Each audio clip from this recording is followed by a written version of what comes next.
Bien, nous allons passer, sans transition, à la suite. Alors, je voulais d'abord dire que je mesure l'honneur qui m'est fait de présider cette séance. Moi qui suis un vieux, j'allais dire un vieux de la vieille,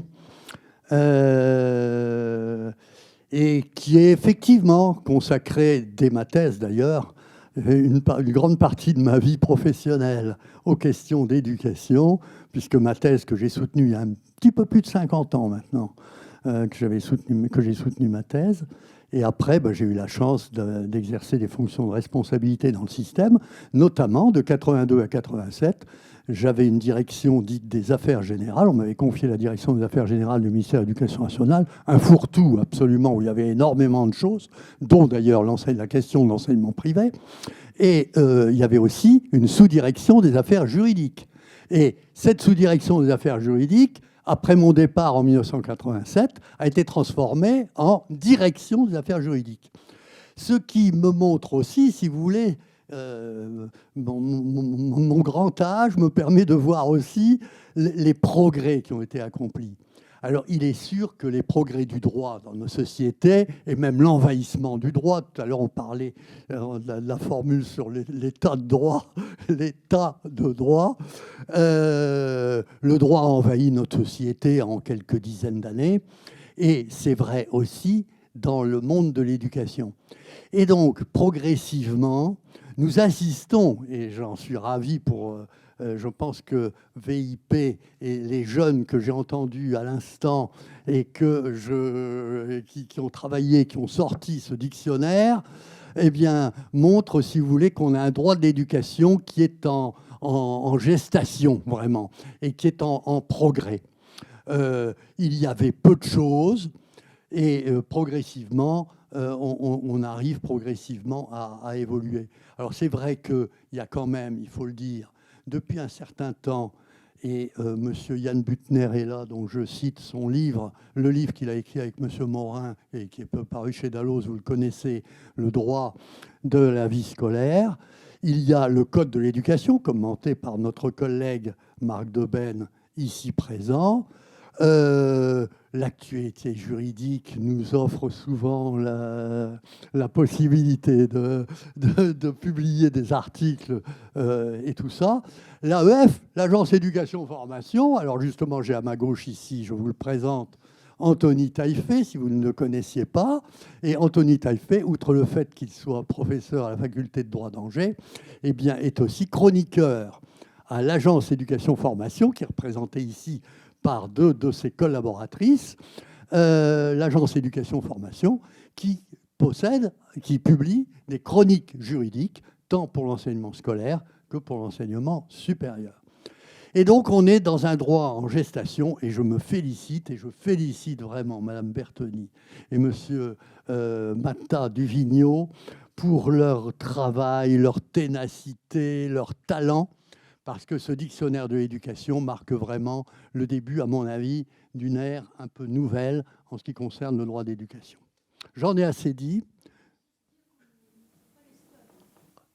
Vous n'êtes pas les seuls. Ah oui, non. Je parle de tous les contributeurs, dont une bonne partie sont ici. Absolument, on est bien d'accord.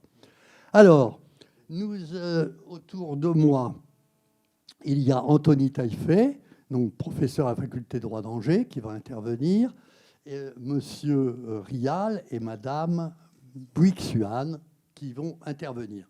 Madame Moreau, qui a d'ailleurs exercé les fonctions de directrice des affaires juridiques au ministère de l'Éducation nationale et qui est actuellement conseiller d'État, n'a pas pu venir ce soir, elle sera là demain.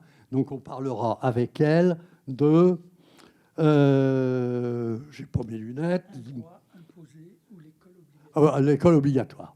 Avec Anthony Taillefer, nous allons parler de la gratuité de l'enseignement.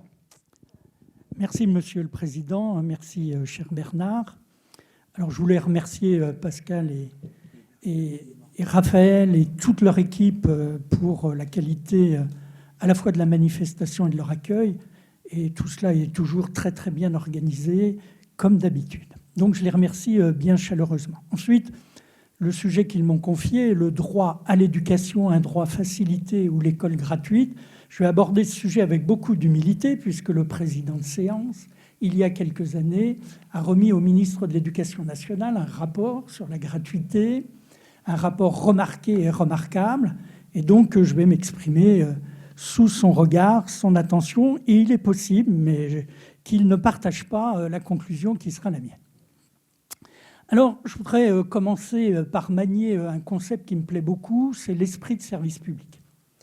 Et l'esprit de service public comporte une idée de gratuité, une gratuité des relations sociales, gratuité des intentions au sens large du terme. Autant dire que je me place tout de suite dans un champ idéologique non marchand. Alors, d'autres communications ont opéré la discrimination entre éducation, instruction, enseignement, formation. Ils ont clarifié, et en particulier Raphaël, la notion de droit à, Maître tout à l'heure a précisé la notion de droit de. Bref, je ne vais pas évoquer cela devant vous. Je me bornerai à rappeler que dans l'enseignement, cette idée de la gratuité s'apprécie, j'insiste sur ce point, s'apprécie du point de vue des bénéficiaires, les parents, la famille et les élèves. Est gratuit, précise le dictionnaire Petit-Robert, ce dont on jouit sans payer. La gratuité de l'enseignement public est la gratuité pour les usagers du service public. Alors, comme garantie du droit de l'éducation, à l'éducation, ou comme condition de l'accès au service public de l'éducation nationale, elle consiste pour les élèves, pour les familles, à accéder à l'instruction sans avoir à se préoccuper, sans avoir à s'inquiéter de la somme à acquitter pour en bénéficier. Et je crois que se loge ici, mais Raphaël a commencé à le montrer ce matin, se loge ici une des pierres angulaires de la construction de l'État social, de l'État éducateur. La gratuité de l'enseignement est un devoir de l'État dans ce contexte. Alors elle est intriquée dans la réalisation de l'égalité par la solidarité, deux termes que je vais utiliser abondamment. Donc elle est intriquée dans la réalisation de l'égalité par la solidarité, notamment devant le service public et dans le service public de l'éducation nationale. Et je vais essayer d'expliquer, je dis bien expliquer, dans un premier temps, que le droit à l'éducation devrait entretenir un lien quasi indéfectible avec la gratuité de l'enseignement public. Et puis, bien entendu, on l'imagine bien, là aussi ça a commencé à être suggéré, la marchandisation contemporaine agressive des relations sociales, des rapports sociaux, dont le rapport à l'instruction, est plutôt encline à défaire la gratuité au profit de ce que je qualifierais une conception charitable de la modicité des coûts d'accès à l'instruction. La gratuité de l'enseignement public comme condition du droit à l'éducation me semble être aujourd'hui perçue globalement comme une incongruité. État de la gratuité de l'enseignement public, évidemment, qui n'est pas sans susciter des résistances, et c'est ce que j'essaierai d'expliquer dans un second temps. Alors le premier temps de mon propos, je l'ai intitulé de cette manière, « La gratuité de l'enseignement public solidaire de l'égalité ». Expliquons-nous. Dans le bain de l'État social dont je viens d'évoquer l'existence, dans laquelle elle est plongée au lendemain de la Seconde Guerre mondiale, la gratuité de l'enseignement public est une des voies de l'édification de la solidarité sociale. Elle est envisagée pour l'essentiel comme une façon de concrétiser, j'ai horreur de ce verbe mais je l'utilise parce qu'il est très utilisé aujourd'hui, est une façon de concrétiser la réalisation du droit à l'instruction et le développement de ses conséquences fécondes pour la justice sociale. Justice sociale, solidarité, égalité, des mots qui sont assez centraux pour comprendre à quoi on a affaire lorsqu'on parle de la gratuité de l'enseignement public. Autrement dit, la gratuité de l'enseignement permet de comprendre et de faire preuve de compréhension vis-à-vis du principe d'égalité et elle donne corps aux fonctions de l'égalité. Alors, la gratuité de l'enseignement public a donc une effectivité dont elle n'est pas dotée dans les autres champs sociaux, dans les autres champs du service public. Elle a aussi une valeur symbolique et une fonction sociale. Elle n'est donc pas un idéal. Là aussi, j'insiste sur ce point. La gratuité de l'enseignement public n'est pas un idéal, mais une nécessité humaine pour l'accès à une école émancipatrice qui fait abstraction des fortunes et des infortunes de l'existence. Alors, ces représentations sociales que je viens de brièvement synthétiser sont-elles, chez les familles, que certaines d'entre elles, et je pense à M. Solana, requérant d'habitude, sont telles que, et malgré la modicité des sommes en jeu, eh bien, toutes ces familles, compte tenu de ces représentations sociales, iront réclamer au juge avec succès, vous le savez, la gratuité des timbres pour les correspondances avec les familles, la gratuité des livrets de correspondance, la gratuité des matières d'œuvre pour l'élaboration des objets confectionnés, et bien d'autres choses encore. Autrement dit, la gratuité, c'est ni droit d'entrée, ni droit d'inscription, ni somme parasite à réclamer aux familles. Alors, ces prolongements juridiques et techniques mettent en exergue une question mal réglée par la société, mal réglée par les politiques et par le droit, celle du champ d'application de la gratuité comme modalité d'application du principe d'égalité à l'école.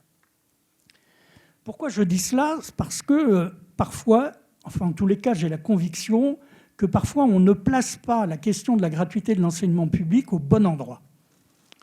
Il revient à l'impôt solidarité, qui est notre conception de l'impôt depuis la Révolution française. Il convient à l'impôt solidarité, synthétisé dans les dispositions de la Déclaration des droits de l'homme et des citoyens, il revient à cet impôt solidarité de déplacer les corrections financières de fortune du champ de la politique fiscale dans le champ de la politique fiscale et non dans celui de l'enseignement.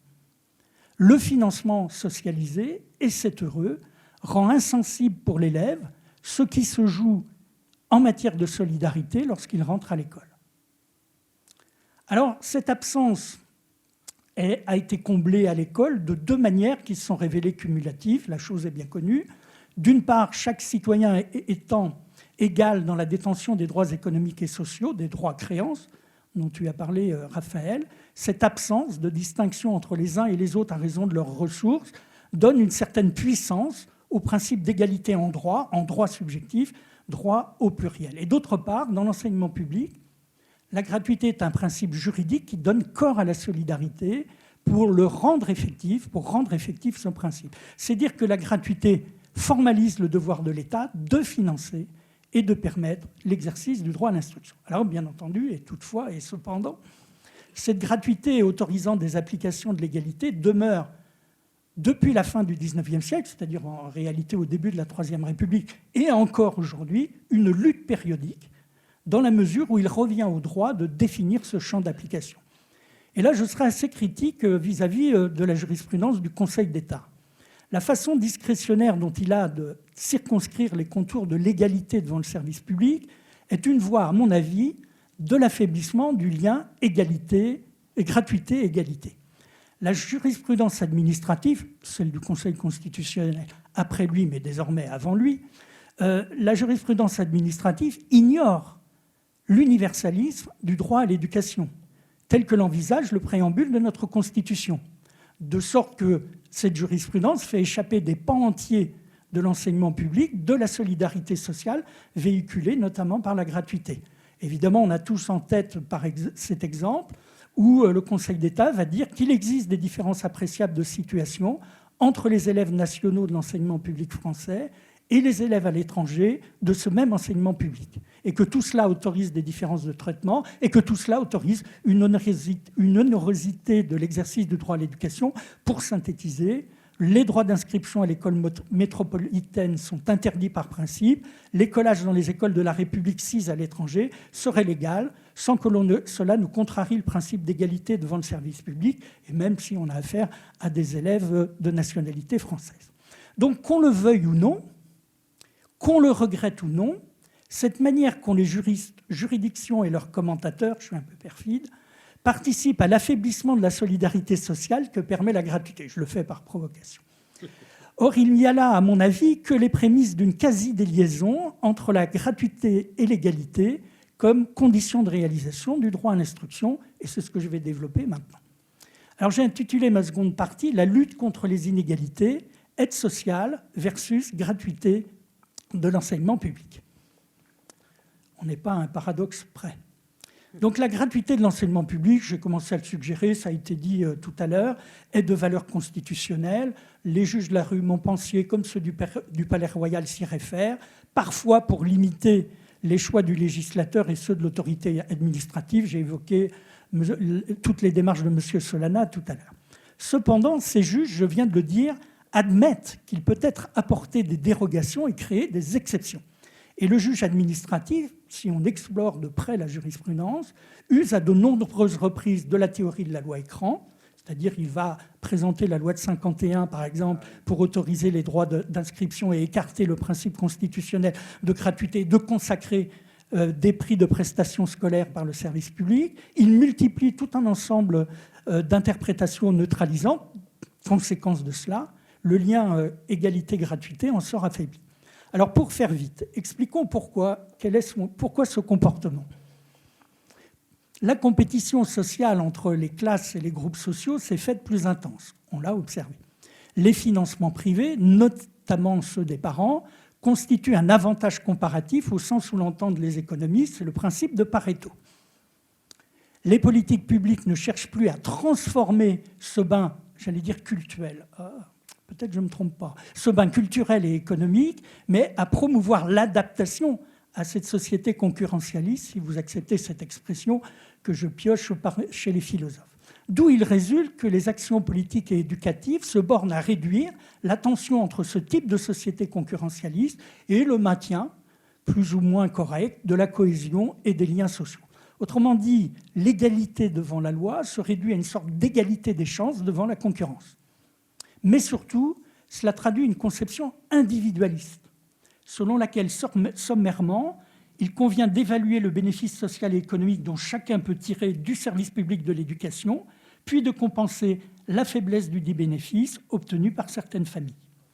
Je pense notamment à un rapport qui me fait bondir à chaque ligne, qui était le rapport Aldion-Eli Cohen, qui est quand même un rapport qui mérite d'être lu sur ce qu'on doit faire de l'école. Bref. Tout cela a pris donc une force certaine à la suite de la transformation des politiques fiscales. Et j'y trouve là l'origine de cette transformation. Les politiques fiscales aujourd'hui sont mesurées désormais presque exclusivement par leurs effets sur les marchés. D'où la réduction des dépenses publiques, d'où ce principe managérial tout à fait terrifiant, faire davantage avec moins. Alors, il ne faut pas trouver dans ce que je viens de dire une conséquence mécanique de ce que je vais dire maintenant. L'école ne parvient plus à obtenir quelques résultats importants dans la correction des inégalités de fait. Ce système de pensée compétitive que je viens d'effleurer n'est opérationnel, bien entendu, que s'il développe un système normatif, notamment un système de normes juridiques. D'où la mise en place des zonages de prestations éducatives, REP, etc., les allocations de rentrée scolaire, les chèques donnés aux familles comme les aides à l'achat de fournitures scolaires. Tout cela joue un tel office de compensation de ce que j'appellerais les résultats du jeu concurrentiel avec leurs gagnants et leurs perdants. Peut-être que tout cela a quelque chose à voir avec la mise en œuvre d'une éthique compassionnelle, très en vogue aujourd'hui, un souci des victimes. L'horizon n'est donc plus à la suppression des inégalités de fait, aussi symbolique et fictif que puisse être cet horizon, mais il est à corriger simplement les inégalités. Quand je dis simplement, ça n'est pas simple, vous vous en doutez. Donc à l'école, la gratuité comme expression de la solidarité sociale joue encore sa partie, mais elle se combine avec une politique sociale qui tire les conséquences de ce que la gratuité assez étroitement circonscrite serait impuissante à lutter contre les exclusions, serait impuissante à permettre de réduire, voire de supprimer le coût de l'école pour les familles. Autrement dit, je renverse le raisonnement, parce que l'État social s'affaiblit, voire disparaît dans les quartiers, et je mets des guillemets à les quartiers, une tarification charitable des biens et des services nécessaire à l'entrée à l'école, nécessaire au suivi de l'instruction, s'est mise en place. D'où, à mon sens, la personnalisation des prestations de nature sociale. Or, certaines politiques vont jusqu'à demander aux familles d'honorer cet avantage statutaire, de respecter l'avantage tarifaire qui leur est accordé. On l'a vu au moment des débats sur la loi pour une école de la confiance. On a vu réapparaître au Sénat, c'est pas innocent que ça apparaisse au Sénat, le débat sur la suppression des allocations familiales pour défaut d'assiduité à l'école, le débat sur le contrat de responsabilité parentale, et j'en passe. Alors, la défense de la gratuité du service public de l'éducation nationale, lors même que cette gratuité est plus effective que dans d'autres champs, est aujourd'hui encore, et j'y participe, une dimension de la résistance contre les effets délétères du marché sur les relations sociales. Je crois, je vous propose cette formule, que la gratuité reste en France, la gratuité du service public, une gratuité de lutte. Par exemple, je retourne dans les débats sur la loi pour une école de la confiance. Certains parlementaires ont observé, ils ne sont pas nombreux, il n'y en avait qu'un, a observé que l'article L131.2 du Code de l'éducation avait été réécrit. Cet article disposait jusqu'en 2019, je le cite, « L'enseignement public dispensé dans les écoles maternelles et les classes enfantines et pendant la période d'obligation scolaire définie à l'article L131-1 est gratuit. » Désormais, cet article est plus laconique, il dispose, c'est simple, l'enseignement public dispensé dans les écoles maternelles et élémentaires est gratuit. Tout de suite, un amendement a voulu rétablir la formule précédente. Pourquoi ?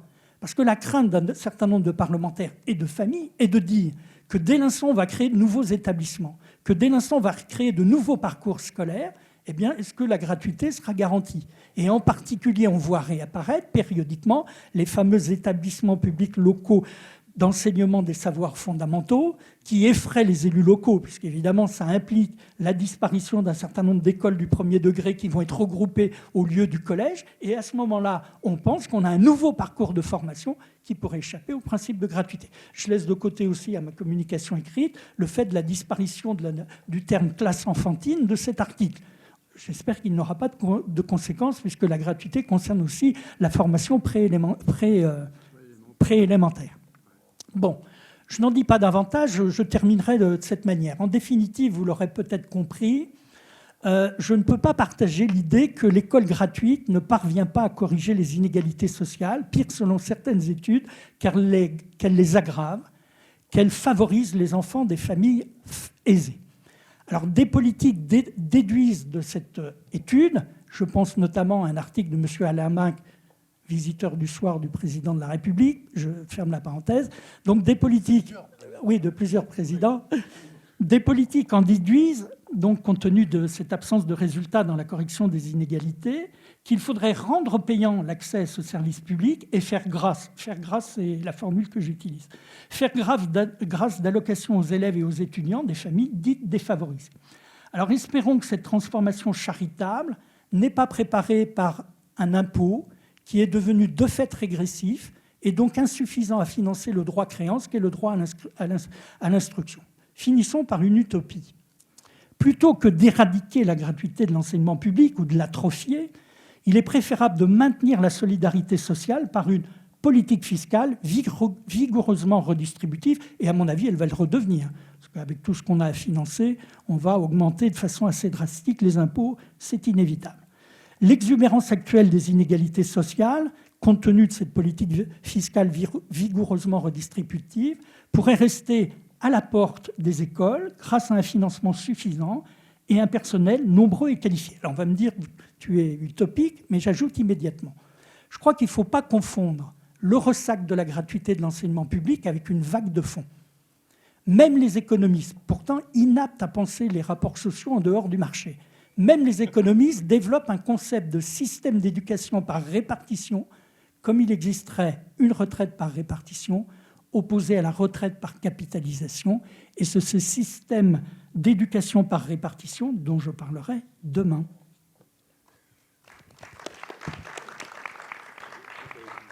Bravo Anthony, c'était tonique. Et donc assez engagé, c'est donc très très bien. J'ajouterais, pour aller dans ton sens, que la loi Debré a prévu pour les établissements privés, c'est une disposition des textes de la loi Debré, l'externat simple. Dans les établissements sous contrat d'association, l'externat simple est gratuit. Tout le monde s'en fout aujourd'hui. Honnêtement, il n'y a pas de contrôle, il n'y a rien du tout. Et tout le monde sait que les établissements privés, ben oui. Donc l'externat simple, ça ne veut pas dire que le reste, notamment les questions immobilières, sont financées par les parents. Mais aujourd'hui, le financement d'enseignement privé va bien au-delà que le financement de l'immobilier ou du catéchisme. Voilà. Peut-être y a-t-il, j'imagine, des réactions des questions à poser à Anthony pour son brillant exposé. Bon, pour l'instant, peut-être ça viendra après. Donc, je vais pour l'instant passer la parole à notre collègue. Alors, sur l'école inclusive, dont un des grands spécialistes est à mon extrême gauche, Monsieur Hervé Rial, notre collègue Hervé Rial, qui est d'ailleurs a fait une contribution au dictionnaire sur ce point-là. Mais Madame Buixan, elle, a trouvé une chose dont on n'entendait pas trop parler jusqu'à présent, mais il paraît qu'il y a eu une circulaire du ministère de l'Éducation nationale sur ce sujet. C'est le cas des élèves trans. Et d'ailleurs, j'ai regardé dans le dictionnaire, eh ben, on n'en parle pas. Hein, mais ça viendra pour la 2e édition. Alors, je vous laisse la parole. Merci, Monsieur le Président. Merci aux organisateurs de m'avoir convié à cette journée. Alors, moi, je vais vous parler effectivement du droit à l'éducation des élèves. Non, des droits à l'éducation des élèves trans. Un sujet qui peut susciter la perplexité. Pour plusieurs raisons. D'une part, certains pensent qu'il n'y a pas beaucoup d'élèves trans, et donc c'est un non-sujet. D'autre part, parce que même s'il y a des élèves trans, eh bien, on considère qu'ils ne sont pas exclus du système éducatif. Donc là encore, il y aurait un non-sujet. Pourtant, ces intuitions sont assez loin de la réalité. Et avant de donner quelques chiffres, quelques statistiques, il faut donner des définitions. Alors, je vais recourir beaucoup à la circulaire, donc je vais appeler la circulaire Blanquer du 29 septembre 2021, donc la circulaire intitulée « Pour une meilleure prise en compte des questions relatives à l'identité de genre en milieu scolaire », qui donne une définition donc des personnes transgenres, transidentitaires ou trans, donc personnes qui ne s'identifient pas au genre de sa naissance. Cela englobe toute personne ayant fait ou souhaitant faire le choix d'une transition, qu'elle soit sociale, administrative, légale ou médicale. Donc, précisons qu'on peut être trans sans avoir fait la démarche d'une transition médicale ou même d'une transition administrative légale. Aujourd'hui, il y a essentiellement chez les élèves des transitions d'ordre social, et notamment le changement de prénom, donc avec un prénom d'usage. Donc ça, c'est la première chose à clarifier. Quand on parle de trans, on évoque l'identité de genre. L'identité de genre, à ne pas confondre avec l'orientation sexuelle et avec le genre tout court. L'identité de genre, c'est l'expérience intime et personnelle du genre vécu par une personne, indépendamment du sexe assigné à la naissance. Donc c'est le sexe psychologique. Est-ce qu'on se sent homme? Est-ce qu'on se sent femme? Est-ce qu'on se sent ni homme ni femme? Et il y a finalement 2 grandes catégories de personnes trans. La première catégorie, c'est celle qu'on connaît le plus, qui est la plus connue, on va dire, que j'appelle les personnes trans binaires, c'est-à-dire les personnes qui se perçoivent dans l'autre genre que celui qui leur a été assigné à la naissance. Donc on parle d'hommes trans ou de femmes trans. Donc, lorsque on est né, par exemple, garçon, mais qu'on se sent femme, on est une femme trans. Il y a une autre catégorie de personnes trans. Ce sont les personnes trans non binaires, qu'on appelle généralement aujourd'hui que les personnes non binaires. Souvent, on ne met pas le terme trans, mais on peut considérer qu'ils font également partie des personnes trans. Ce sont les personnes qui ne se reconnaissent pas dans la dualité de genre, donc entre hommes et femmes, des personnes qui ne se sentent ni hommes ni femmes, ou un peu des deux, parfois 80% femmes, 20% hommes. Donc c'est tout ce qu'on appelle le gender fluide. Parfois, d'ailleurs, ça peut varier selon les jours. Donc les personnes non-binaires, après il y a des personnes non-binaires qui se situent clairement au-delà du genre. Ce sont les personnes non-binaires les plus nombreuses, donc elles se situent en dehors du genre. Elles peuvent contester aussi le genre, qui est une construction sociale, donc il y a cette dimension-là également. Alors, la question des identités de genre est devenue ces dernières années de plus en plus importante, surtout chez les jeunes. Selon une enquête de l'IFOP de novembre 2020, 22% des 18-30 ans ne se sentent ni hommes ni femmes. Je n'ai pas dit 2%, j'ai bien dit 22% des 18-30 ans ne se sentent ni hommes ni femmes. Et selon certains sociologues, en milieu scolaire, eh bien, entre 1% et 2% des élèves seraient considérés donc comme trans ou se diraient trans. Donc c'est quelque chose qui est loin d'être négligeable. Aujourd'hui, on comptabilise en moyenne 1 ou 2 élèves trans donc par établissement scolaire dès le collège, ça peut être même parfois à l'école, donc c'est quelque chose qui est loin d'être négligeable. Alors évidemment, ces mineurs trans ne sont pas bannis du système éducatif, mais une enquête menée en 2017 par une équipe de sociologues a mis en évidence que plus de 82% des élèves trans interrogés qualifiaient leur expérience scolaire de plutôt pas très bonne. Donc s'intéresser au droit à l'éducation des élèves trans permet d'insister sur le fait que le droit à l'éducation n'est pas simplement un droit d'accès à l'éducation, ou alors c'est une conception très exigeante du droit d'accès à l'éducation. Moi, ce qui m'intéresse dans ce sujet, c'est que c'est un sujet qui permet d'explorer 2 composantes du droit à l'éducation dont on n'a pas l'habitude de parler. Une composante relative à la lutte contre le décrochage scolaire, d'une part, et une composante relative à l'épanouissement des élèves et au respect des droits fondamentaux, d'autre part. Alors, on constate que les pouvoirs publics ont tardé à intervenir en matière de droit à l'éducation des élèves trans. On trouve un premier rapport en 2013, rapport de Michel Téchéné, donc remis au Premier ministre. C'est à cette époque-là, d'ailleurs, qu'une timide politique publique en la matière va commencer à émerger. Mais incontestablement, il a fallu attendre les dramatiques suicides de certains élèves trans pour que cette question soit réellement prise en considération. Donc il y a des résistances. Comment les expliquer ? Au moins de 2 façons. Il y a le soubassement universaliste du droit public français. Certains considèrent que le droit à la différence n'a pas sa place à l'école républicaine. Et donc, pour cette raison-là, c'est un droit qui peut être un petit peu mis de côté. Et puis, il y a des résistances qui viennent d'une partie de la population très opposée à la notion même d'identité de genre, donc des personnes qui contestent la soi-disant théorie du genre et des personnes qui considèrent que tout ce qui relève de l'identité de genre participe de la propagande des associations LGBT. Donc il y a cette dimension-là qui explique aussi ces résistances. Alors, au regard de ces éléments, on va voir que des réponses à la question du droit à l'éducation des élèves trans commencent à être formalisées, mais de façon prudente.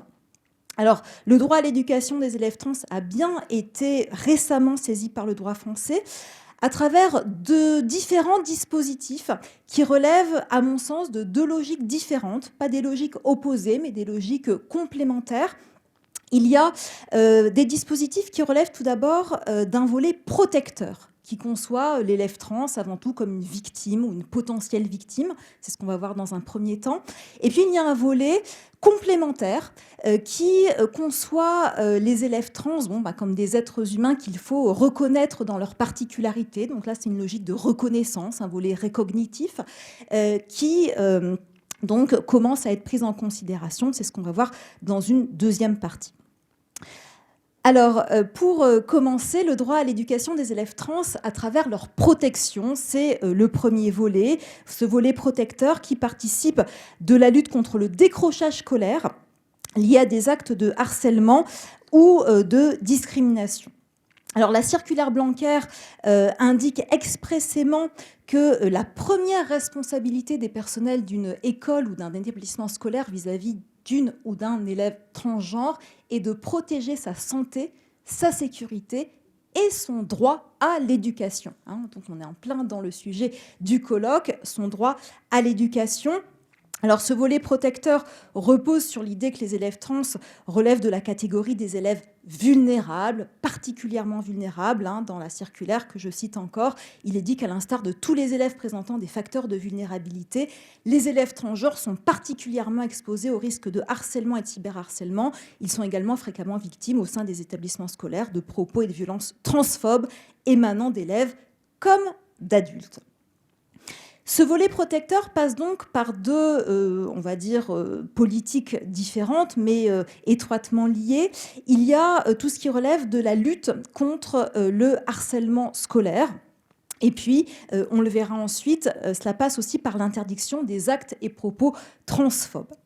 Alors, s'agissant de la lutte contre le harcèlement scolaire des élèves trans, ce qui est important de noter, c'est qu'il n'y a pas de dispositif spécifique. Là, on a des dispositifs généraux, dans le cadre desquels le cas des élèves trans peut s'inscrire, mais ce sont donc des dispositifs généraux. Rappelons que la pratique du harcèlement scolaire touche à peu près 1 élève sur 10, ce qui est extrêmement important. Alors, au regard du temps imparti, je ne vais pas faire tout l'historique des politiques publiques liées au harcèlement et au harcèlement scolaire en particulier. Je vais donner quand même quelques textes pour avoir quelques repères. Donc, la loi du 8 juillet 2013 d'orientation et de programmation pour la refondation de l'école et de l'école de la République, qui a été prolongée par la circulaire du 13 août 2013 relative à la prévention et à la lutte contre le harcèlement à l'école. Donc là, on trouve quelques éléments. Il faut noter que c'est cette loi de 2013 qui a inscrit dans le Code de l'éducation, à l'article L1111-1, que le service public de l'éducation veille à l'inclusion scolaire de tous les enfants. Donc l'inclusion scolaire qui est devenue scolarisation inclusive. Donc il y a eu un glissement au niveau des termes à la suite de la loi de 2019 pour une école de la confiance. Ensuite, on a la loi du 4 août 2014 qui a introduit dans le code pénal un délit général de harcèlement moral à l'article 222-33-2-2.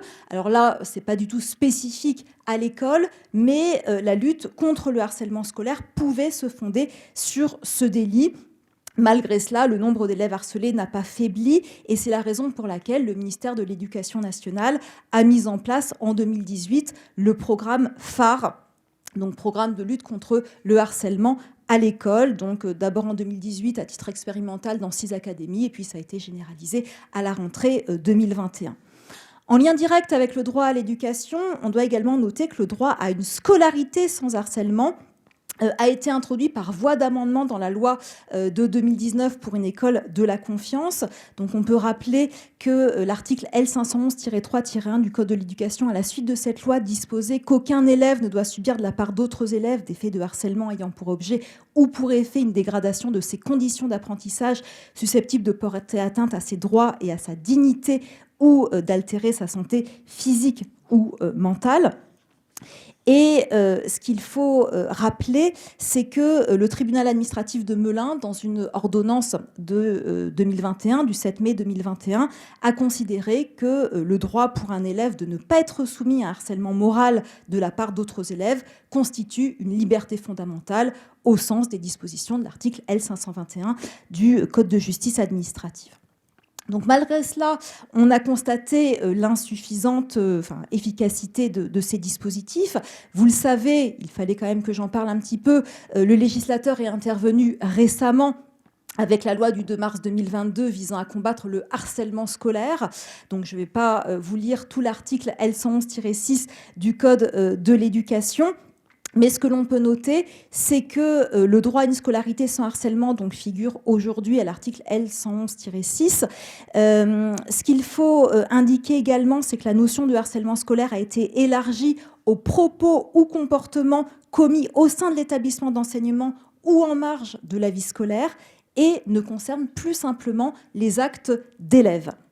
Donc ça, c'est quelque chose d'important. La loi prévoit donc un délit spécifique de harcèlement scolaire à l'article 222-33-2-3 et elle cherche par ailleurs à mieux lutter contre le cyberharcèlement sur les réseaux sociaux. Alors, les élèves trans peuvent évidemment être protégés par ces dispositifs d'ordre général dont ils relèvent. Ce qui est intéressant, c'est qu'on peut noter que la circulaire Blanquer donc de 2021 fait directement procéder du harcèlement la question de l'expression de genre. L'expression de genre, donc c'est la manière dont on se vêtit, dont on se coiffe, etc. Est-ce qu'on se maquille ou pas, donc comment on exprime son genre. Et là, elle fait, en tout cas, là, cette circulaire, un lien direct entre l'expression de genre et le harcèlement, puisqu'il indique il est indiqué qu'il appartient au personnel de veiller à ce que l'expression de genre des élèves ne soit pas remise en cause ou moquée, notamment de la part des autres élèves et des personnels.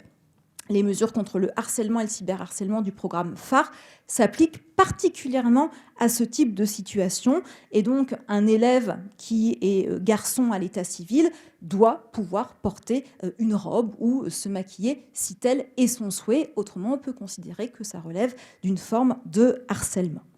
Alors, en parallèle, les élèves trans bénéficient de mesures spécifiques dans le cadre de l'interdiction des actes et propos transphobes.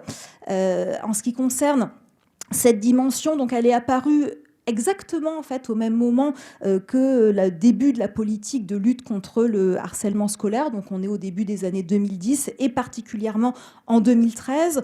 On peut citer une circulaire de la ministre de la Justice qui comporte un petit volet sur cette lutte contre les actes et propos transphobes à l'école, et elle prévoit notamment une formation des personnels en matière donc de lutte contre les discriminations liées à l'orientation sexuelle et à l'identité de genre. Donc là, on note que l'identité de genre ne fait pas l'objet d'une politique spécifique, elle est liée aux discriminations à raison de l'orientation sexuelle.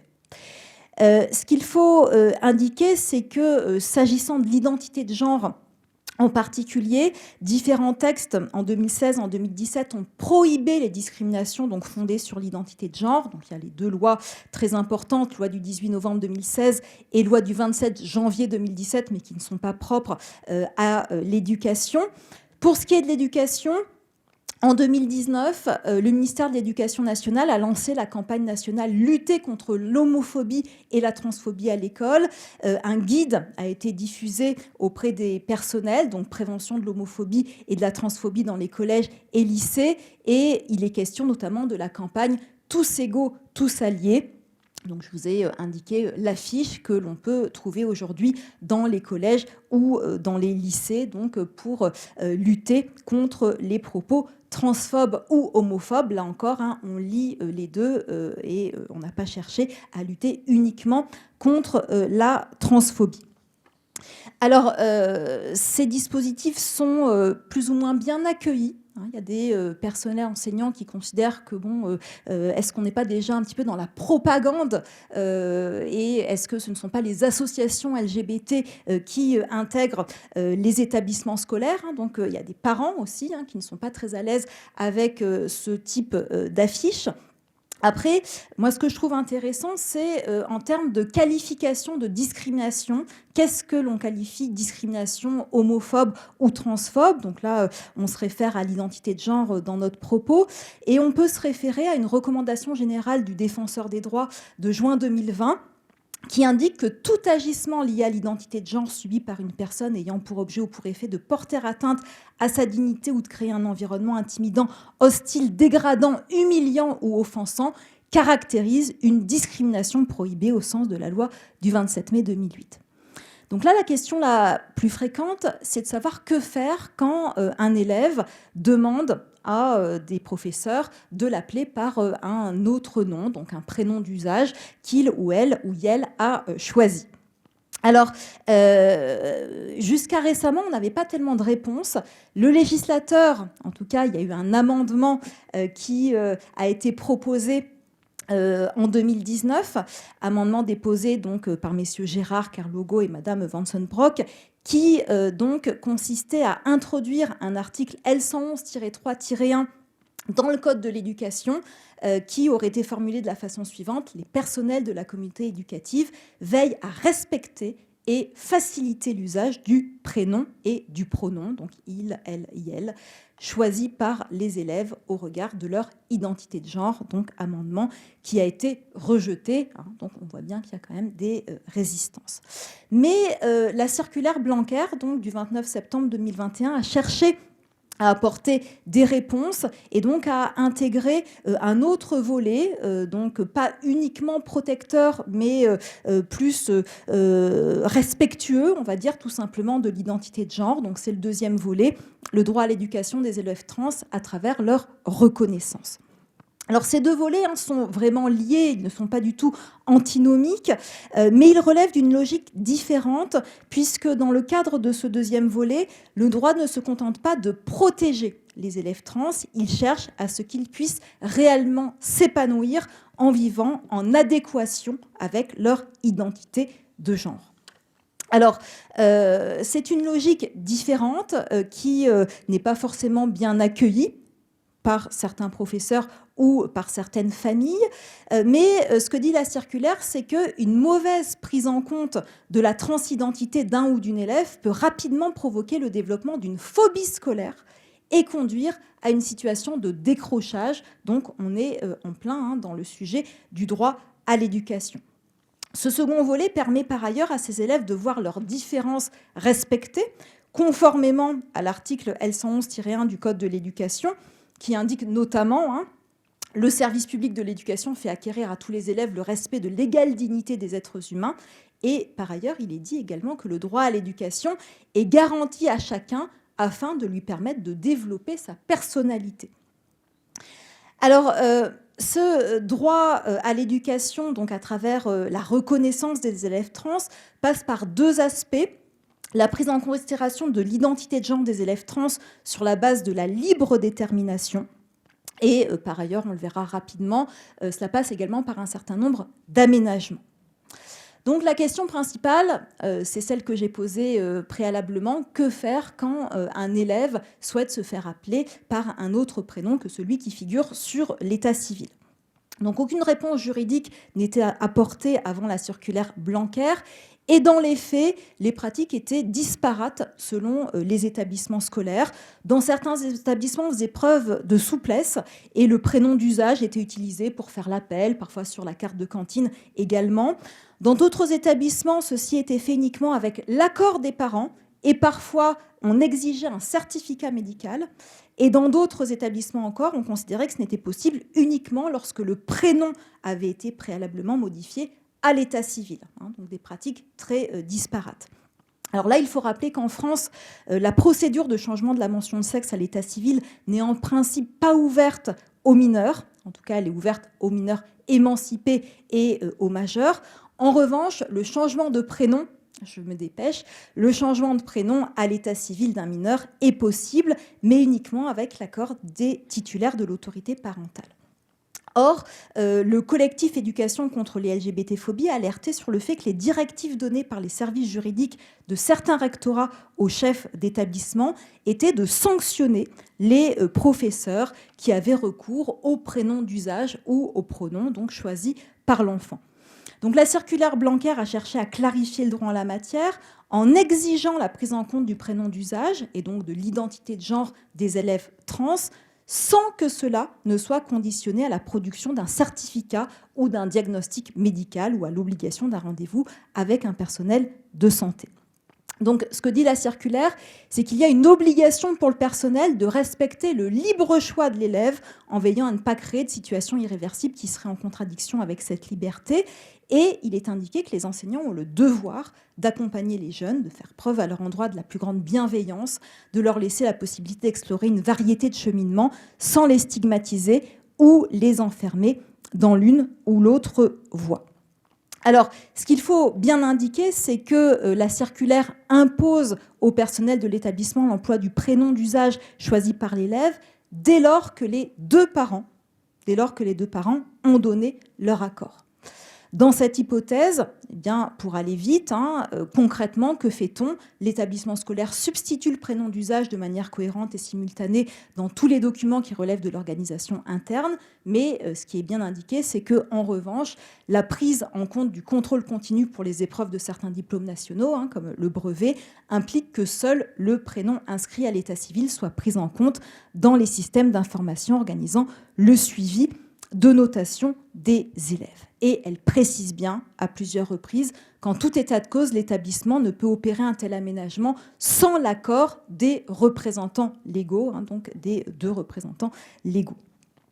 Alors évidemment, si on peut comprendre que les parents des mineurs doivent être informés de telles modifications et qui sont loin d'être anodines, on sait aussi que dans certaines familles, un coming out trans peut être très mal acceptée, voire être source de rejet et de violence. C'est d'ailleurs indiqué dans la circulaire Blanquer elle-même.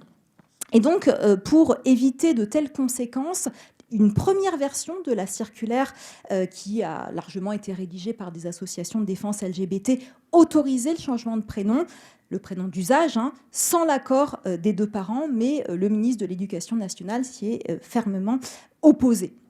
Alors là, la circulaire à la fois permet d'avancer sur ce sujet, mais il y a des établissements qui ne sont pas, qui sont mis en difficulté, ceux qui avaient la conception la plus souple, qui dans certaines situations pensaient qu'il n'était pas favorable à l'enfant finalement d'avertir les parents. Là, avec la circulaire, les choses sont un peu plus figées et ils sont dans l'obligation de le faire, ce qui peut être désastreux pour certains mineurs.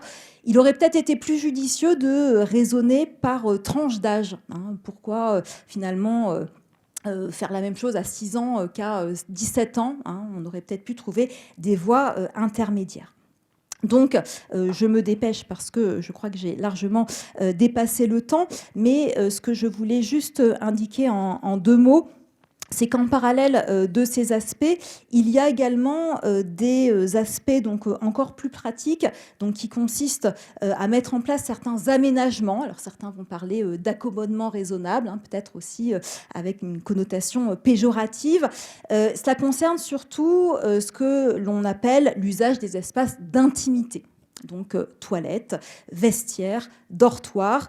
Donc la circulaire évoque ces aspects sans, j'allais dire presque évidemment, parler d'obligation pour les établissements, mais d'une simple faculté. Alors, ce que l'on peut relever, c'est qu'en ce qui concerne les toilettes, la circulaire indique que les toilettes mixtes sont des lieux appropriés. Les toilettes mixtes, donc on ne différencierait plus toilettes filles, toilettes garçons. Par ailleurs, elle indique que lorsque cela est possible, il faut autoriser l'élève à accéder à des toilettes individuelles et à des espaces privés dans les vestiaires et au sein de l'internat. Lorsque ce n'est pas possible, l'établissement peut autoriser l'élève à utiliser les toilettes et vestiaires conformes à son identité de genre en veillant. Oui, j'ai presque terminé, mais donc quand cela est impossible, l'établissement peut autoriser l'élève à utiliser les toilettes et vestiaires conformes à son identité de genre en veillant, quand l'élève concerné est identifié par ses pairs comme étant transgenre, à accompagner la situation, ce qui n'est pas forcément commode pour les élèves cisgenres. On peut bien l'indiquer. Donc, cisgenre, c'est l'inverse de transgenre. Cisgenre, c'est quand on a une identité de genre conforme au genre qui a été assigné à la naissance. Donc, il y a des horaires aménagés aussi qui peuvent être prévus, s'agissant des vestiaires collectifs ou douches collectives. La circulaire ne parle pas des activités sportives. Je pourrais vous en parler si vous voulez. Et simplement, pour conclure, ce que l'on peut dire, c'est que, à mon sens, il faudrait une formation obligatoire destinée à l'ensemble des personnels. Aujourd'hui, la formation est facultative et finalement, ce sont les personnels les plus sensibilisés à ces questions qui disent on veut encore en savoir plus, mais en fait, il faudrait l'imposer à tous. Parce que, en l'état actuel des choses, beaucoup d'adultes ne mesurent pas les possibles conséquences de l'emploi, par exemple, du dead name d'un élève transgenre, du mégenrage d'un élève transgenre. Et si ce type de pratique subsiste largement, ce n'est pas de la transphobie, comme le pensent certains, c'est simplement une ignorance de ce qu'est la transidentité. Je vous remercie. Merci beaucoup. Je crois que nous avons tous appris beaucoup de choses. Je vais commencer, parce qu'il est tard, par vous expliquer l'intérêt du sujet. C'est pas ce que j'ai appris à mes étudiants de première année pendant des années, mais bon, c'est pas grave. Mon sujet, c'est très curieux pour vous sans doute, c'est finalement le droit face à l'inaccessibilité des sites de vie scolaire. Vous avez sans doute jamais pensé que les sites de vie scolaire étaient inaccessibles. Vous savez peut-être même pas ce que c'est que les sites de vie scolaire. Sait-on jamais. Et donc, je voudrais vous montrer les 3 intérêts de mon exposé. Le premier intérêt, c'est comment l'éducation nationale, et là ça complétera l'exposé précédent, s'adapte-t-elle aux minorités. C'est sans doute le principal problème que j'entends illustrer à travers celle de ces personnels et de ces usagers déficients visuels, qu'ils soient profs, personnels sociaux, étudiants, élèves, parents. C'est très important, en réalité, parce que c'est l'adaptation du service public. Et l'adaptation du service public, Roland ne l'a pas créé simplement pour que le service public s'adapte au happy few. Il l'a créé pour que le service public s'adapte à tout le monde. Ou alors, ce n'est pas la peine. La loi de Roland n'est que la chanson à ce moment-là. Ensuite, deuxième élément, ça illustre cette espèce de truc bizarre qui s'appelle la loi du 22 juillet 83. Je l'aime beaucoup parce que c'est mon premier article quand j'ai été jeune enseignant. Mais la loi du 22 juillet 83, elle a quand même créé un merdier épouvantable, pour parler très poliment, en répartissant les compétences entre l'État, les régions et les départements. Et je dirais que la loi Peillon de 2013 a renforcé ce cataclysme parce que finalement, elle a transféré, c'est passé très inaperçu, j'ai mis beaucoup de temps à le trouver, je vous avoue, elle a transféré tout simplement la compétence de gestion des logiciels de vie scolaire, enfin pas de gestion, mais de mise à disposition aux départements et aux régions. Très précisément, la compétence concernant l'acquisition et la maintenance des infrastructures et des matériels et logiciels informatiques prévus pour leur mise en service, nécessaires à l'enseignement et aux échanges entre les membres de la communauté éducative. C'est l'article L213.2 pour les collèges et L214.6 pour les lycées du Code de l'éducation. Il en résulte qu'aujourd'hui, c'est à ces collectivités territoriales soit de créer des applications permettant les échanges au sein de la communauté éducative, soit d'acheter par la voie de marché public de telles applications auprès de fournisseurs privés. C'est notre sujet et c'est ce qu'on appelle couramment les logiciels de vie scolaire, dont Pronote est le plus emblématique puisqu'il concerne 60% des établissements scolaires publics. Et la pub est la vie scolaire en un clic, j'ajoute, parce que ce n'est pas dans la pub, sauf pour les déficients visuels. Les EPLE passent souvent eux-mêmes dans la réalité de tels marchés. En réalité, Pronote ne coûte pas très cher. Il coûte à peu près 3 000 à 4 000 euros par an aux EPLE. Donc ils l'achètent. Je suis allé dans un lycée, je me suis renseigné. Alors Pronote est un logiciel fourni par la société Index Éducation, qui curieusement aujourd'hui est une filiale de la Poste et de la Caisse des dépôts. Il permet aux enseignants d'entrer toutes les données relatives à la vie de la classe, et je suis sûr que ce soir, il y en a qui vont regarder les notes de leurs enfants, aux agents administratifs et sociaux d'avoir accès à ce qu'on appelle les fiches élèves, aux parents et aux élèves qui ont des codes d'accès, d'avoir accès à l'emploi du temps, ce qui permet de vérifier que l'élève n'est pas en train de faire une fugue, aux cahiers de texte, aux notes, aux moyennes de classe. Bref, Pronote est ce que j'en appelais, nous, quand on était au collège, le mouchard.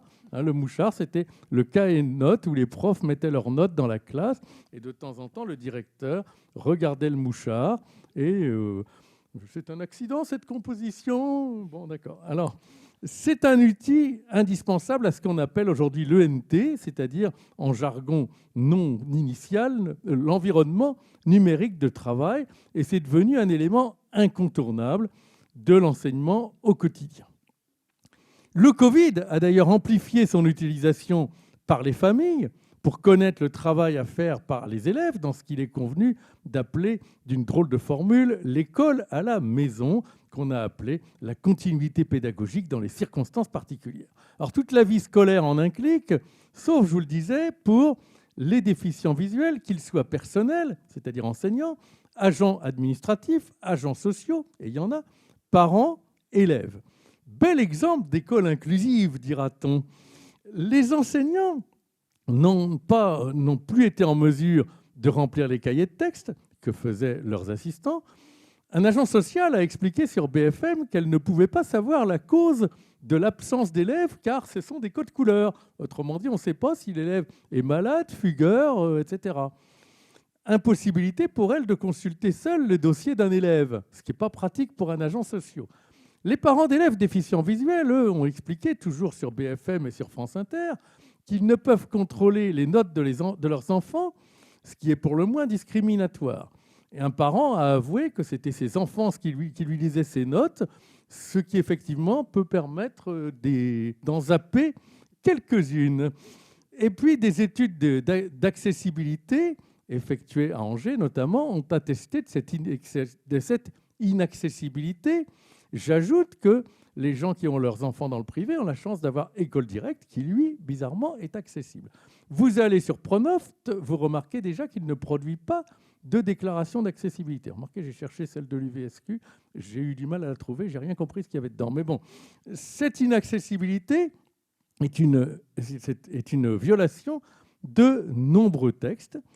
Et donc, il faut que vous compreniez, vous, grand public, que l'impossibilité d'accès à un site internet ou à un logiciel pour un déficient visuel est l'équivalent de la marche pour les handicapés moteurs. C'est-à-dire, c'est simplement impossible à contourner, tout simplement parce que l'interface, à ce moment-là, est graphique et qu'on ne peut pas l'utiliser sans l'aide de la souris. Autrement dit, c'est comme si vous m'envoyiez une jolie image que l'Université d'Angers fait de plus en plus, d'ailleurs, ce qui fait que je ne réponds plus aux questionnaires que l'on m'envoie. Cette obligation d'accessibilité, on va voir son évolution parce que c'est très intéressant. Elle date de la loi du 11 février 2005. Et bien, vous voyez que 17 ans après, c'est presque Alexandre Dumas, on en est toujours au même endroit. Force est pourtant de constater que 17 ans après, elle n'est pas encore vraiment mise en œuvre. Pourtant, aujourd'hui, eh bien, le passage par Internet est devenu incontournable pour la vie scolaire et d'autres sites font beaucoup plus d'efforts. Je pense à Légifrance qui a consacré 3 conférences pour nous former. Et si Légifrance a progressé depuis septembre 2020, c'est entièrement grâce à nous. Donc je vous le dis très clairement. Alors on va commencer par étudier l'arsenal juridique classique, c'est-à-dire 2 lois, un décret, une loi, pardon, un décret, une directive. Une loi, un décret, une directive. La loi du 11 février 2005, très rapidement, ambition limitée. La loi du 11 février 2005, ambition limitée. Pourquoi ? Tu peux essayer de lire pendant ce temps-là, si tu veux. Mais, la loi du 11 février 2005, ambition limitée. L'article 47 traite spécifiquement de ce problème dans un partie sur l'accessibilité. Les services de communication en ligne, des services de l'État, des collectivités territoriales et des établissements publics qui en dépendent doivent être accessibles aux personnes handicapées. Oh, ben c'est fabuleux, c'est fabuleux. Et on explique que c'est l'accessibilité, ce que ça veut dire, le mode d'accès, etc. Et elle prévoyait qu'un décret en Conseil d'État fixerait la nature des mesures à mettre en œuvre, des mesures, les délais, etc., les sanctions, etc. Sauf que Pronote n'était pas véritablement concerné parce que ce n'était pas un service de l'État ou d'une collectivité locale. Enfin, ça se discute, il n'y a pas de délégation de service public, ça fonctionne beaucoup plus par un marché. Donc, il y avait beaucoup de doutes. 4 ans après, à la hâte, c'est décret du 14 mai 2009. 4 ans pour prendre le décret d'application. C'est très rapide, comme vous voyez. 4 ans et 3 mois. Même un éléphant accouche plus vite. Et on crée un référentiel d'accessibilité des services, c'est-à-dire le RGAA, qui comporte aujourd'hui 106 critères, d'ailleurs, qui prévoit les règles sémantiques, organisationnelles et d'ergonomie que doivent respecter les services afin d'assurer la réception pour que les personnes handicapées puissent avoir la réception et la compréhension des informations numériques pour qu'ils puissent utiliser ces services, etc. Donc, vous voyez, on est là en 2009. On est là en 2009 avec un nouveau délai de 3 ans accordé pour se mettre en conformité. Ça fait 7 ans et 3 mois. Et puis, pratiquement pas de contrôle. Pas de contrôle externe. C'est le préfet qui va contrôler. Et je vous avoue que la direction de l'équipement, un jour, m'a dit « Est-ce que vous voulez bien aller voir si mon service est accessible ? Parce que je m'occupe de l'accessibilité, ça ferait désordre. » Donc, heureusement, il l'était. Je l'ai appelé, j'ai rassuré. Mais bon, et c'est vrai qu'il n'y avait pas véritablement de contrôle. Alors, on a bien ce référentiel, par contre, qui a été publié, lui, en 2009. J'en arrive au grand B, c'est le pas de géant, c'est le coup de pied dans la fourmilière, c'est la directive européenne du 26 octobre 2016. Alors, allez-vous me dire, qu'est-ce que vient fiche l'Europe là-dedans ? directive du Parlement et du Conseil? C'est simplement pour assurer une meilleure concurrence entre les États, parce que ça coûte cher la mise en accessibilité. Donc rapprocher, si vous voulez, les exigences en matière de niveau d'accessibilité. Sinon, il y aurait une distorsion de concurrence entre les États. Cette directive s'applique aux contenus de tiers financés ou contrôlés par l'organisme public, par les organismes publics, donc ceux pour lesquels il a passé des marchés. Et là, ça commence à être intéressant. Et s'il y a impossible d'exclure quand même les contenus ayant trait aux fonctions administratives en ligne. Donc ça, c'est très important. On nous dit bien que les organismes du secteur public, ce sont l'État, les collectivités territoriales, mais aussi les organismes publics, les organismes développés pour le compte d'organismes publics. Et là, on est bien dans le cas de Pronote. Alors, qu'est-ce que ça veut dire accessible?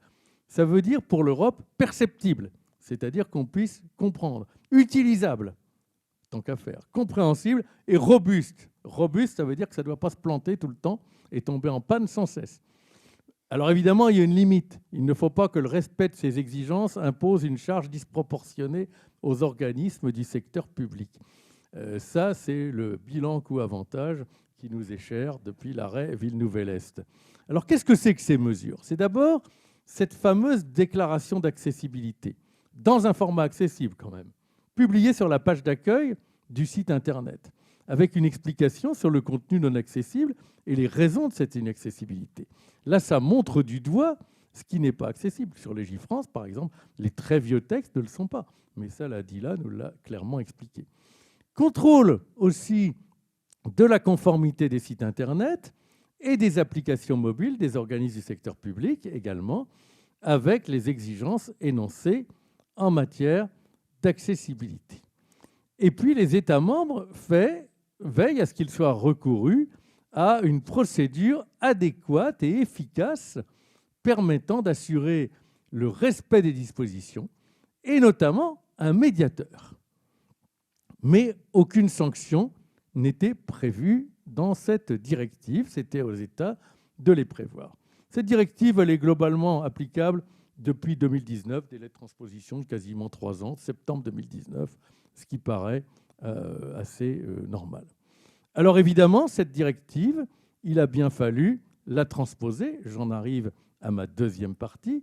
Ma deuxième partie qui va vous montrer qu'il y a 2 nouvelles lois et puis un enterrement par décret, mais que quand on est catholique, on croit de temps en temps à la résurrection des morts, et donc là, on essaie de la ressusciter.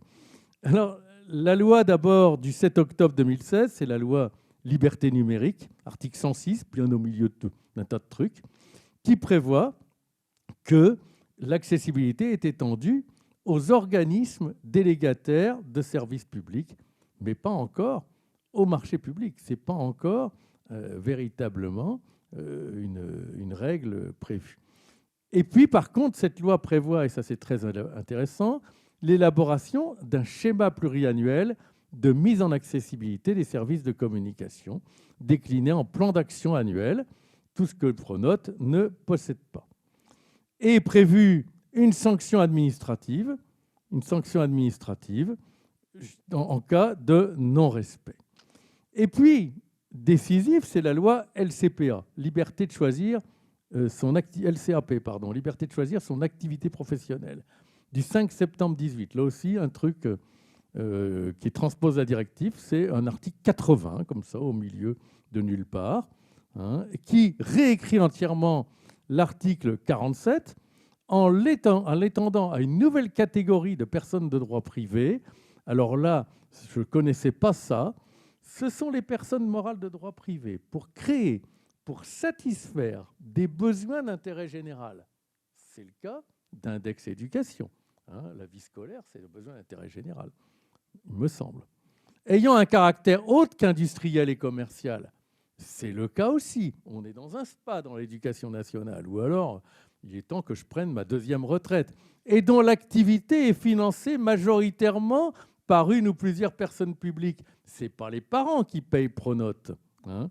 Donc, on est bien dedans. et dont la gestion est soumise à leur contrôle. Ben oui, ou bien dont plus de la moitié des membres de l'organe d'administration, de direction et de surveillance est désigné par cette personne publique. Ces formules ne sont pas claires, mais semblent étendre à bien des marchés, en tout cas de manière certaine, à toutes les personnes privées titulaires de marchés comme Pronote. Et donc, l'obligation existe quand même de manière certaine depuis 2019. Mais rassurez-vous, c'était fait pour ne pas être appliqué.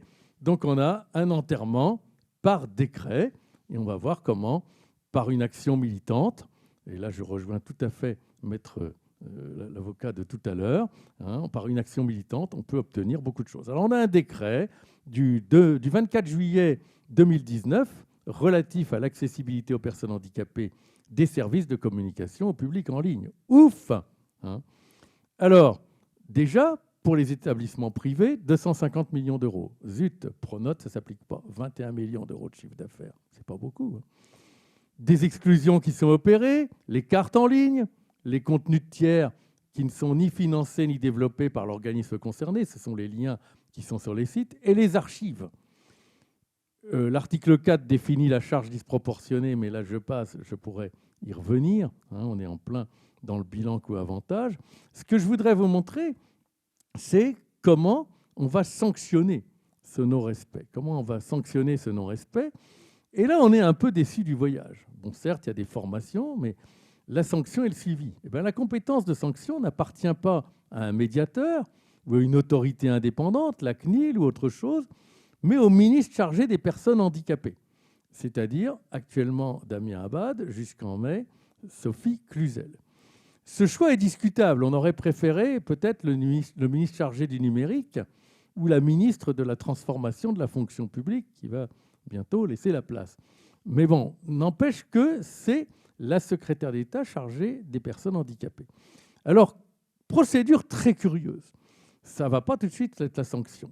La ministre envisage la sanction. Elle en informe la personne concernée. Elle l'invite à présenter ses observations, à justifier ses motifs de sa défaillance dans un délai de 3 mois. 3 mois, c'est déjà pas mal. Mais le délai peut être prorogé de 2 mois à la demande de l'intéressé, si les circonstances ou la complexité de la situation le justifient. 5 mois pour justifier des motifs d'une défaillance. Et là, l'autorité compétente va tenir compte quand même de la bonne foi de la personne concernée, des mesures qu'elle a prises, des motifs de défaillance dont elle a justifié, soit pour lui accorder un nouveau délai supplémentaire de 3 mois pour se mettre en conformité, soit pour prononcer une sanction administrative. Le cas échéant, d'ailleurs, de façon annuelle jusqu'à la mise en conformité. Là, on est vraiment dans le cas d'un texte dont on ne souhaite pas de cette application. Et si vraiment cette société est de très mauvaise volonté, si la personne ne s'est pas conformée, l'autorité compétente va pouvoir prononcer des sanctions. Vous voyez que la sanction est faite pour ne pas être appliquée. Alors le montant de l'amende, là je passe, parce que ça dépend. Et le ministre est censé, ce qui n'a jamais commencé en France, effectuer un suivi annuel de la conformité des sites. Ce suivi, on l'attend toujours.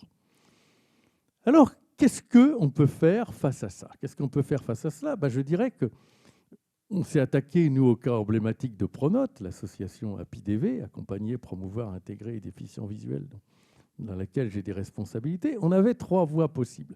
La première voie possible, attaquer Pronote. Ça supposait attaquer en responsabilité pour faute devant le juge judiciaire, le tribunal judiciaire de Marseille. Oh là, ni qu'à Marseille, on nous trouve un préjudice au bout de 10 ans, ça ne vaut pas forcément le coup. Deuxième possibilité, attaquer toutes les collectivités territoriales qui avaient passé un marché avec Pronote, ou au moins certaines d'entre elles. Et là, il fallait les choisir. On allait attaquer tel ou tel département qui avait choisi de passer un marché avec Pronote, enfin avec Index Éducation. Alors finalement, on a écrit à Madame la ministre. On a écrit à Madame la ministre en lui rappelant que notre association était née par suite de l'interdiction d'enseigner généreusement donnée par le maréchal Pétain dans un décret du 31 juillet 1942 pour délit de faciès.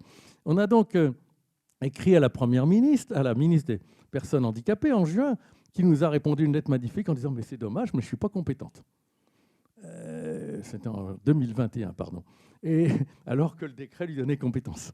Elle a répondu au bout de 4 jours et l'a transmis au dit Monsieur Blanquer, juste avant qu'il fasse sa circulaire, dont on a parlé tout à l'heure. Monsieur Blanquer, il a répondu, il s'est un peu méfié parce qu'il a vu qui suivait l'affaire quand même, et qu'on ne se connaît pas vraiment, mais enfin, bon, on n'est pas du même concours, mais presque. Monsieur Blanquer a dit « Je transmets à la direction du numérique, il faut appliquer une promesse républicaine ». Depuis, silence radio, et on a ressaisi Madame Cluzel. Et là, elle n'a pas répondu, donc on a fait un recours devant le tribunal administratif, en montrant les aspects discriminatoires. Alors, c'est vous dire que, finalement, ce texte n'était pas fait pour être appliqué. Que pour faire appliquer un tel texte, il faut une vigilance assez extraordinaire, qu'on a la chance d'avoir dans certaines associations, mais surtout, il faut avoir beaucoup de temps. Il faut avoir beaucoup de temps et beaucoup d'ingénierie juridique. Et là, je peux vous dire que le ministère des Solidarités est tellement embêté qu'ils ont filé le truc à un prof de maths pour qu'il nous réponde, ce que j'adore, mais bon, parce que le prof de maths va nous répondre, j'attends avec grande impatience, parce que ce contentieux, il ne l'attendait pas. Pourquoi il ne l'attendait pas? Parce qu'il ne pensait pas qu'on serait assez malin pour le faire. Et finalement, tout le monde... Alors, Pronote a répondu, j'ai oublié de vous dire, parce que quand on est passé sur BFM, là... BFM TV, France Inter, c'est pas grave, c'est une radio de gauchistes, ils n'ont pas répondu. Mais Pronote, le matin même, a dit « Vous êtes brutaux !» Mais c'est pas grave, on va mettre Corentin qui est en copie. Corentin, il va faire une licence pro en alternance de développement après son BTS. Pendant son licence pro en alternance, il va mettre Pronote en accessibilité. Ben voyons, pauvre gamin. 15 semaines pour mettre Pronote en accessibilité. C'est magnifique. Donc vous voyez que là, on a véritablement un cas typique de problème d'adaptation du service public. Rien n'a été pensé. Et évidemment, ça provoque des préjudices et des discriminations pour le personnel qui ne peut pas faire son boulot, pour les parents, pour les élèves. Et en gros, tout le monde s'en fout. Mais j'espère que j'ai fait en sorte que vous vous en foutiez pas trop. Et je vous souhaite une bonne soirée. Merci. Merci à Hervé Rial pour cette chronique un peu malheureuse de la vie juridique française, malheureusement.